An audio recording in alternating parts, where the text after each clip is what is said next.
decision, but at the time that they made that decision, there was still a lot of chaos. There was still a lot of like, we're really not sure what to do here. We don't know how bad this threat is. We don't even understand it. So we're just going to the mall. Like, it was just somebody came up with that idea, and they're like, all right, hey, let's go to the mall. You know, kind of like Shaun of the Dead. Let's go to the Winchester. Yeah, so things blow over, you know, and then you don't realize, oh, God, this virus spread so fast and there's so many people infected. This was not a good idea. This is not well thought out. Yeah, but we're here, so we might as well try to make it work. And I guess, no, you're right. It's and that's stupid of me to say I would have made this decision during a zombie outbreak. And we talked about this during the zombie podcast. Like, I'll stub my toe and I don't know what to do with myself. I run all over the place. So if I have fast zombies chasing me in the mall, I guess I'm running into it. Because, you know, you just got to keep moving, I guess.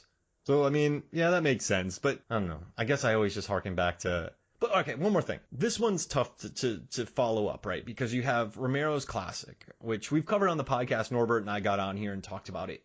And I think, though, I think Gunn and Snyder... I'm all over the place on this movie. I'll focus eventually. But Snyder and Gunn, I think they did a good job not trying to replicate the remake. Oh, and when we discussed, like, you know, trying to think of things that we thought that people liked about this film, okay, other than there's a zombie outbreak and the survivors are in a mall, it was different than the original. I mean, when you talk about the number of survivors that there were, the different characters, you know, there was, you know, no helicopter landing on the top of the roof. So it was a different story. And it's interesting. I think that that's one of the things that made it likable. If it was just a modern carbon copy of Dawn of the Dead, I don't think it would have been as popular, because people would have been like, you just remade George Romero's Dawn of the Dead and, like, you did nothing more for us. But this movie, they changed things, and you find out, like, in the beginning, like, if you didn't watch the trailer and you didn't have a heads up on it, but you knew that it was a remake, you would sort of be looking for, okay, let's see how this story unfolds. And very quickly, when Vivian comes in as zombie Vivian, and you're still like, oh God, that's not good, and you're like, this is bad. She bites the husband's husband, yeah. And she throws her out in the hallway, and she does this like super jump up and sprints down the hall. Immediately, you're like, oh, that's different. That's not, and that wasn't that way in the original Dawn of the Dead. So I think very early the movie establishes the fact that this may be, in a very limited scope, a remake, but we're going to make this movie completely different for you. And I think that's one of the reasons why people really enjoy this movie, is because if you wanted to watch a remake of the original Dawn of the Dead that was a carbon copy of the original movie, why not just watch the original movie? Absolutely. This is why this movie is so good, is because it's a different story. Yeah, James Gunn said he wanted to have zombies and he wanted to have them all. That was it. And yeah.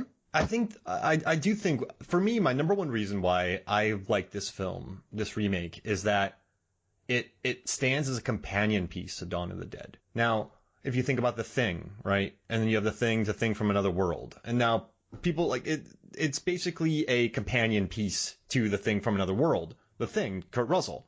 Then you have the Evil Dead remake, where, you know, it's not Evil Dead, but it's Evil Dead enough, but then it's different enough, and it goes for it, so it's a good companion. The Fright Night remake, I always talk about. I love how they changed up Peter Vincent, and they brought in David Tennant, and it's different enough to act as a companion, it's a remake, but it's a different movie altogether, if that makes sense. Absolutely. I agree 100% with that. And you know what, like, in Dawn of the, like, I kind of take, like, it makes sense that the mall was empty and the security guards had it locked, because no one wants to watch the people clear the mall again. We saw that in Dawn of the Dead, right? Yeah. We saw that. So let's create other problems. Let's create power going off. Okay, that seems like a perfectly reasonable problem. Then you have a few jerks in the place, but that gets settled really quickly. No one's coming for rescue. You have a zombie baby. Jeez Louise. So I think it does enough to really act as a companion piece to what Romero made. And so that's why I like it. Because it's not like, you know, the Texas Chainsaw Massacre remake. People love it, but they're just, it's like, I don't know. If you can't recapture the brutality of those 70s horror films. And so that's why I like that Dawn of the Dead didn't really even try to. Like, you're not going to get away with Texas Chainsaw Massacre, how feral that was. Like, there's no workplace that would allow that anymore. Right. And so it's I think they went in there, they did a good job, they kept it poppy. My wife was watching, she's like, this is a good looking movie. Like, she liked the cinematography. I think she really dig it. And, the jokes with the hallowed ground production design. They brought out like a bunch of 25-cent books for the bookstore. But it just, I think audiences who loved Dawn of the Dead liked it, maybe. And then people who were looking for a good time enjoyed it. So it kind of hit the quadrants, I would say, of what it needed like to as a horror movie. It was kind of an action movie. So even if you don't like zombies and you don't like the zombie horror, it was a good movie. I mean, it's just one of those things when you get done watching it, usually you go, wow, that was a good movie. That was really good. And you talk about it on the way home. I really liked it when this happened, and that was so cool. And then the ending, you could go on and on about the things that were great about this movie. And it's just one of those movies you watch, and at the end you go, wow, that was a really good movie. George Romero liked it. Yeah, he didn't like the fast zombies, but I kind of want to talk about that. And we don't need to, people dwell ad nauseum on the fast zombies, but this is the way that, so my wife and I were talking, and this is the way that we were able to justify the fast zombies. The virus just started. So right here, these zombies, they probably still have some motion left in their body. They haven't decomposed yet. So during this film, they can still move quickly because they haven't started completely decomposing yet. That's just a theory. Zombies clearly like this don't exist. But it makes more sense that they're able to run from the beginning to a month later than 6 years later because of decomposition and muscles and tissue can only last so long, right? So I understand the speed because they're fresh. They're just brand new zombies. So, in 1968, that zombie used a brick and it ran. People forget that in Romero's movie, right? Mm-hmm. That first zombie ran and it destroyed a window. But people want to ignore that with their slow zombies, even though Romero created it. And I love Romero though. He's rest in peace, amazing director. But yeah, so that's the way I can get my head around it, is they're fresh. It's a fresh one. 6 months later, it's probably a different story. Yeah, and I actually am a fan of the sprinting zombies because of, when you think about the original movie and you talked about, when they were in the mall and there were scenes, where they were throwing pies in zombies' faces, and it's those weren't, I guess if you get a herd of 50, they're a threat. But when you're talking about you against one of those slow, shambling zombies, just walk away from it. It's not a threat. But like in the remake of Night of the Living Dead, just walk away. We can walk around them. Yeah. Like these ones, you can't do that. And it didn't look like they got tired either. So not like a human that you're oh God, I gotta take a break. These things were just sprinting forever. And also, this is another thing that I think is interesting too, is I think this movie starts off excellently because you have Sarah Polley, you have the doctor, she gets home, you meet her husband gets wiped off the face of the earth, you have the beautiful overhead bathroom gag where the stunt woman blasts into the shower stall. That's brutal. Then you have the beautiful camera work on the car. She's driving out of the neighborhood. The cars are hitting people. People are chasing people around. It's chaos. You got the Johnny Cash song. Then you meet Ving Rhames. You meet Mekhi Phifer and Luda, Mekhi Phifer's wife. And what happens, though, is that beginning of the film kicks off so well.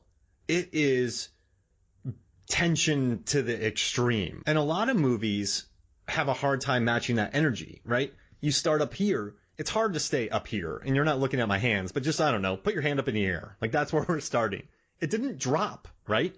It stayed relatively level throughout. And that's an interesting tonal, editing, script, acting. He kept it at a pretty heightened level. Even the montage where they're getting used to the life at the mall. They have Burt Reynolds getting shot. They have people golfing. There's enough gags in the montage to work. You have the characters. It's keeping the energy up was really impressive for me. And I don't know what you think about that or appreciated that.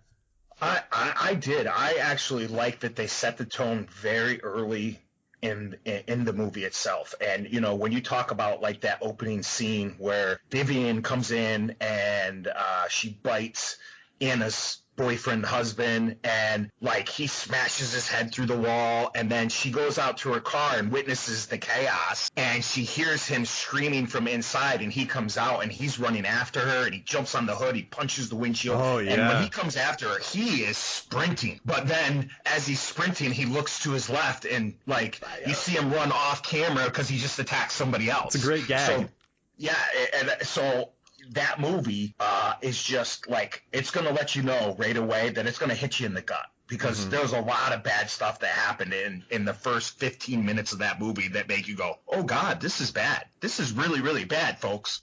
And I think they did a good job of bringing in the cinematographer, Matthew Leonetti. The dude shot Commando, right? He's been around since the 80s, doing Action Jackson, Another 48 Hours. He did Angels in the Outfield. Too Fast, Too Furious, beautiful car movie. I love that film. Star Trek films. I mean, this is a guy who he's made a huge name for himself. And so you have a first-time director, and then you have Matthew Leonetti with him working on this kind of widescreen format. So you have this young kid director, you have an experienced cinematographer, you have an edgy writer, and like Sarah Polley they wanted in for the star. No one really knew. Like, if you liked indie movies, you like Sarah Polley. But yeah, once again, it's a well put together movie. They gave him $25 million. They went to Canada, and they did a good job. But I gotta say though, keeping up that energy is tough for me. Like, you remember X-Men Origins? Yeah. The opening scene where Wolverine and Sabretooth are just destroying people through hundreds of years worth of wars. Yep. That movie starts so high, and you're pumped, but then it just goes downhill, right? You can't keep that energy up. So I don't know, man. It's tough to do it. It's tough to do what they did, but I think I don't know. I think we're just raving about this movie, but I think it deserves it. But I just think another thing that made it so successful is just the way it kept everyone's attention. People, and Ebert said this, he's like, there's some characters who are going to die, right? Some characters you don't care about, but then there's some characters you like. And so you have that long scene where the dad dies and his daughter's there with him. You care for that guy. Then you kind of understand Mekhi Phifer want to raise his child going insane after he goes insane after his kid is born a zombie. It's just, they give enough character moments in this 100-minute movie to kind of make you be invested in the people, which doesn't happen much in horror movies. Most of the time they're fodder, I would say.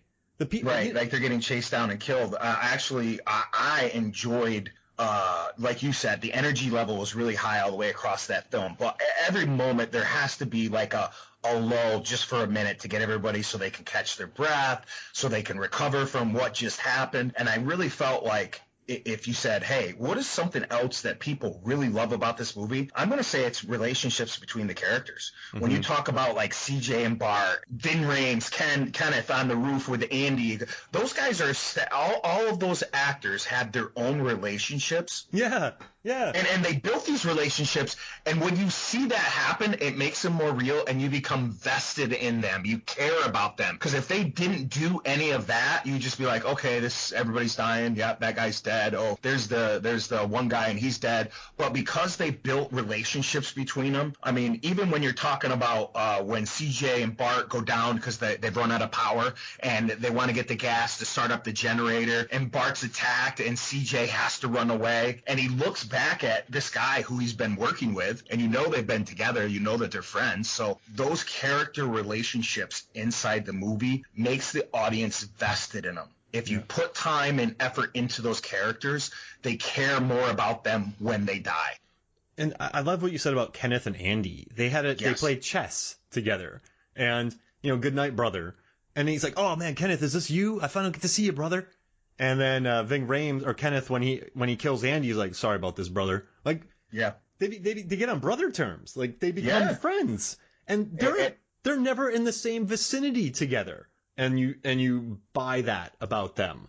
So I mean that really does work. And I don't think many of these people are fodder. I guess they went into this movie, and credit to James Gunn.